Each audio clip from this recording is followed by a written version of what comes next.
Welcome to the Learning Pines YouTube. We hope this video helps. You start by matching the transmitter's frequency band to the receiver and local rules. This prevents interference and legal issues. Once that's set, install fresh batteries and attach the mic capsule or lavalier so connections are solid.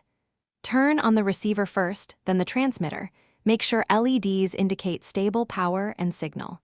Once done, perform a quick visual check for antenna alignment and cable strain relief, so you avoid later dropouts or noise caused by loose wiring.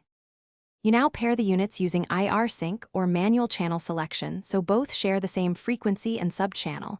This ensures reliable RF link. Next, set audio gain on the transmitter, speak at performance levels and trim until peaks avoid the clip indicator. Make small adjustments. Overdrive creates distortion. Also, position the mic and route cables away from power lines and lights to minimize hum and RF interference. Once done, confirm the receiver's audio meters, mirror the transmitter's behavior. You finish by securing settings with a key lock or protective cover so nothing shifts mid-run. Then fasten the transmitter and hide cables under clothing if needed to prevent rustling.